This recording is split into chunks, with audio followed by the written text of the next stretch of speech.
Chapter 4. Partnership. Partnership. Two or more people pooling their money, skills, and resources to run a business, agreeing to share the profits and losses of that business. Jessie had been waiting for this moment. The moment when Evan would see their lemonade stand, see the wonderful decorations they had made, see the crowds of people waiting in line, see Megan Moriarty standing by her side. He would see it all and be so impressed. He would think to himself, wow, Jessie is one cool kid. She sure knows how to run a lemonade stand right. And then he'd jog over and say, hey, can I help out? And Jessie would say, sure. We were hoping you'd come over. And it would be like old times. Why hadn't it worked out like that? With one part of her brain, Jessie continued to take money from customers and make change. That was the part of her brain that worked just fine. With the other part of her brain, Jessie went over what had happened with Evan. That was the part of her brain that tended to run in circles. She and Megan were selling lemonade. Business had been good. Then Mrs. Polly, a neighborhood mom, walked up. She had a bunch of kids in her backyard running through the sprinkler, and now they wanted 12 cups of lemonade. 12! It was the biggest sale of the day. Megan got cracking, pouring the lemonade, and Jessie took the 6 singles that Mrs. Polly handed her. All the kids from Mrs. Polly's backyard were chanting, lemonade, lemonade, lemonade. A fly buzzed by Jessica's ear. They'd been having a problem with flies because of the sticky lemonade spills on their stand, and she cocked her head to one side to shoo it since her hands were busy with the money.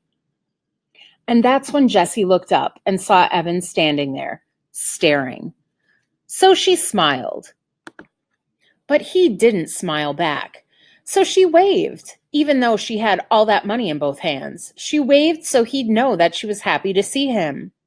And then he stalked off, all stiff-legged and bristly, and she never got to say, sure, we were hoping you'd come over, like she'd rehearsed in her head.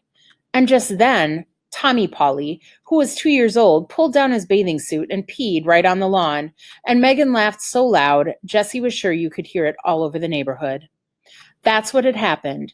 That's exactly what had happened. But Jessie knew that something else entirely had happened, and she didn't get it. The way she didn't get a lot of things about people.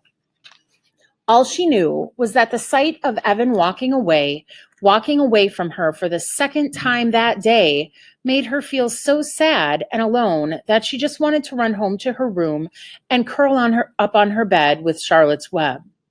Hey, Madam Cash Register, said Megan, nudging her. You're falling behind. Ring 3 for this lady and 1 for this kid here. Jessie turned away from the retreating figure of Evan. That's $1.50, she said to the woman standing in front of her.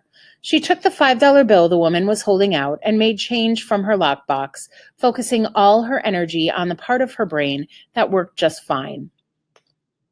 It's true that when Evan had first walked out of the garage, Jessie had banged up to her room and tried to think of every possible way she could make his life a living misery. She'd thought of telling Mom that Evan was the one who broke the toaster by playing hockey in the house, which was not allowed. She'd thought of taking back every one of her CDs from his room, even though she knew that would mean she'd have to give back all of his CDs.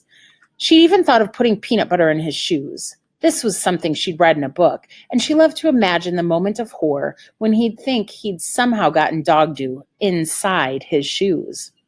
But when these ideas had finished bouncing around her brain, and when her breathing had returned to normal and her fists weren't clenched at her sides anymore, she knew that what she really wanted was to get the old Evan back. The one who was so much fun to be around. The one who helped her out of every jam.